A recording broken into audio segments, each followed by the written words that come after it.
In my about year or so in the MLB The Show community, there are a ton of questions I see asked in chats and channels all the time. And today, we're going to give my answers to the 10 of the most common questions I see in 10 minutes. So, we'll kind of give quick answers to these questions. I'm going to give 10 answers to the 10 most popular questions I see all the time around the MLB The Show community today. So if you guys have some basic questions you want answered, hopefully this video will help you out. In case you are brand new to the channel, my name's Scann. We do MLB The Show tips on gameplay, on stubs, and all that stuff. So if you want to learn more about MLB The Show and get better, we have a ton of resources on here for you to check out. So I'd love if you hit that subscribe button down below if you want to check out more. We're going to be doing this throughout the rest of MLB 20 and also carry into MLB 21. So if you're down for more tips, this is the place to be. We stream on Twitch 4 times a week. Link will be down there in the description. So if you have any more questions you want to ask, watch me do some gameplay and stuff, feel free to check that out as well. And without further ado, let's just get right into the 10 questions. Alright, my timer is going now. Alright, so the first most common question I see all the time is Mickey Mantle, Mike Trout, or some very expensive player worth it? In the end, theoretically, they might not be worth it since they're so expensive. It's a lot of subs to buy one player. But you have to remember, a lot of those expensive players are the best players in the game. While they are time consuming and to take up a lot of stubs, they're going to be the best players in the game. So in the end, they're somewhat worth it. Even if you kind of struggle with them, I think if you play the game a ton, you should go for those guys, Mantle, Trout, stuff like that. Because why not, right? If you really want to give them a go, then go for them then. Alright, question number 2. Which boss or player do you pick with each program?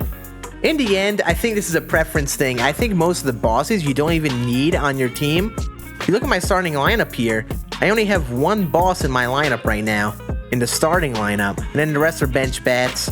And in my rotation, I still don't even have a single boss in there.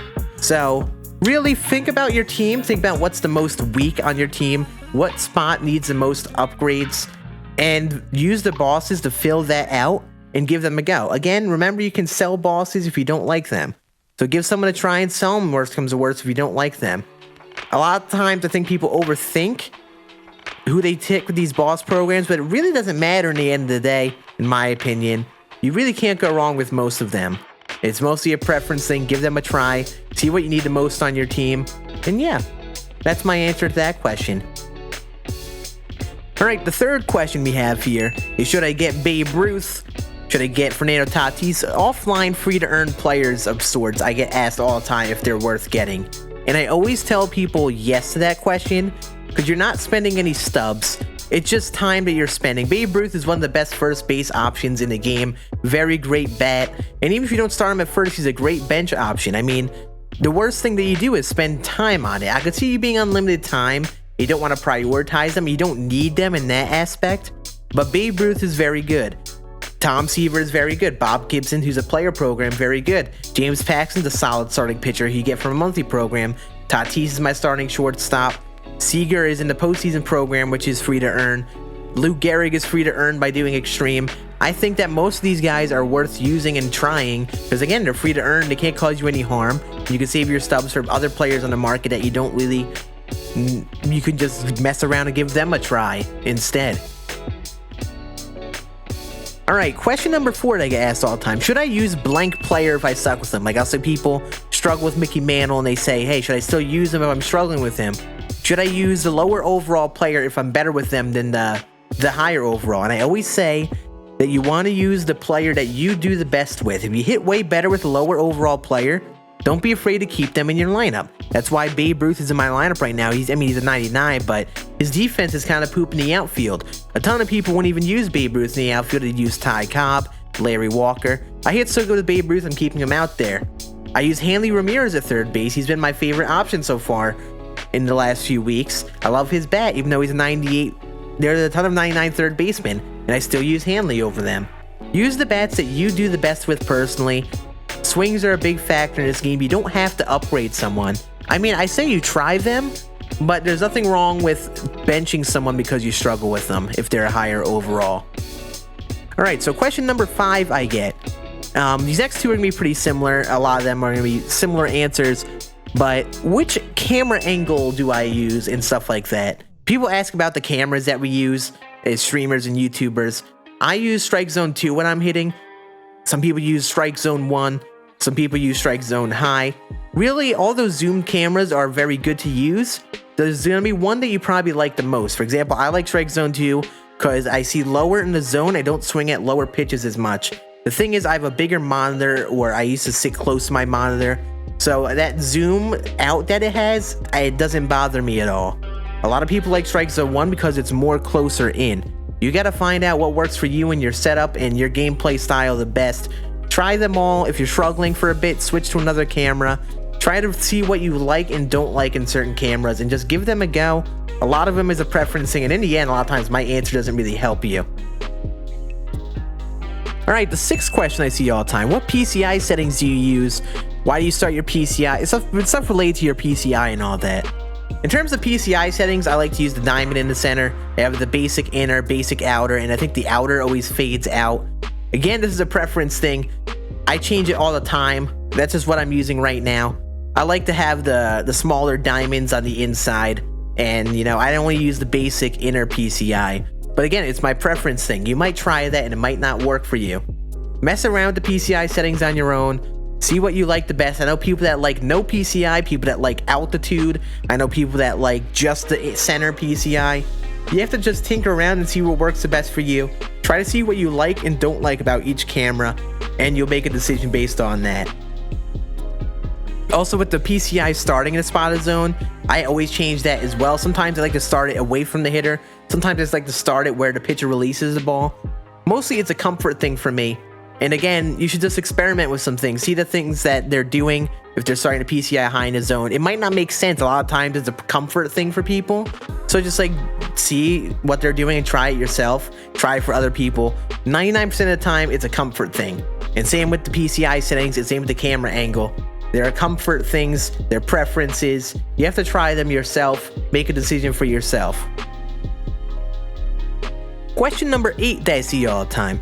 How do you get blank bronze or common player that's super expensive in the market? I know a couple players that are like this. I'll quickly look it up while I talk about this. But there are some players that you need for the Mantle collection that are very hard to come by because they are very, very rare. They don't get opened in packs often enough. So you have to put in the buy order, and they're very expensive. For example, we have Domingo Germán, who I assume just got added to the Yankees roster very recently.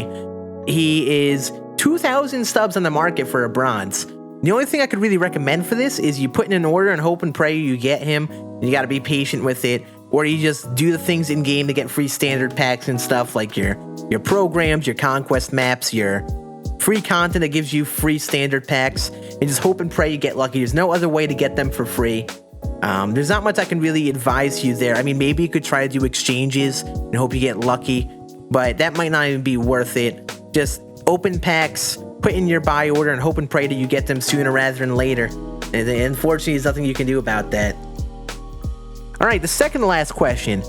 What's the best way to make stubs? I have a couple videos on this if you want to check that out.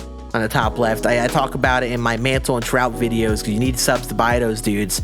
For me, I don't like to flip in the market, but that's a very viable way to do it. Making investments and players that will go up in stubs in the future are good ways to do that. Unfortunately, at this point in the year, I don't think there'll be too much of that. But I just play the game and I sell the rewards that I earn. So like I play ranked a ton, so I make World Series and sell my World Series rewards usually. If you play events and you prefer that, you could play events and sell your rewards like Kirby Yates here for a ton of stubs. Even just the rewards you get out of packs. That's a fair amount of stubs you can get. You could grind out programs right away if you get the vouchers, and then sell your bosses right away for stubs. Like Griffey, you could sell for a ton of stubs. I'm pretty sure he's still very expensive. Let's just see how much he is. Yeah, like 500k. If you get the bosses right away, you could sell them and then buy them back later. Stuff like that. You got to choose a mode that you like to play, whether it's BR, events, ranked seasons, and also do like your things like your conquest maps and your player programs, which give you players and stubs and packs. And that's how I make most of my subs. You don't have to do certain things like go 12. No, you don't have to be you don't have to be a great player to make stubs in this game. You can just play the game, and usually you'll get something out of putting the playing time into the game. All right, the final question. We have a little bit of extra time here. if I notice that a lot of people make it to around 800 rating, they'll be like, I can make it to like 800 rating in ranked, but I can't make it to World Series. What can I do? It's a good question, but most of the time this is because you're not mentally there in those games. I mean, a lot of times nerves and worry come into account when you're around 800 rating. If you've never made World Series before, there's some nerve factors. You got to practice playing in some high intensity games. Also, you got to make sure you're good enough at Hall of Fame. If you're hovering in Hall of Fame for a while, I mean, clearly you're good enough to stay in there, but you also need to be good at being comfortable and confident in yourself and not getting too frustrated at the game, because if you get frustrated at the game, a lot of times it'll take away from your gameplay. Be confident in yourselves. Make sure you're practicing. Make sure you're warming up before you play your games. And, you know, practice makes perfect. The more you play in those situations, the more your head will be straight. It's not easy to make World Series in your first attempt. You got to keep grinding at it, keep practicing, and make sure your head is straight to make World Series. We have a mental tips video we just released last week, so that'll apply to you as well if you want to check that out. And we actually did it with an extra 12 seconds left. Let's go. That's going to be it. Those are the 10 most common questions I see. If there's anything I missed, if you want to have another conversation in the comments with more questions, leave them down below. This is the first video that I basically won't be editing at all, just the basic stuff. So I hope you guys enjoyed it. If you liked it, make sure to like. And if you want to see more videos like this, let me know. I appreciate you all watching. Hope you all have a great day. And I'll see you on the Twitch streams and the channel throughout the rest of the week. Deuces. So you guys could redeem the Change the Light redemption, but it's once per hour instead of once per stream. Tell me Luke did it.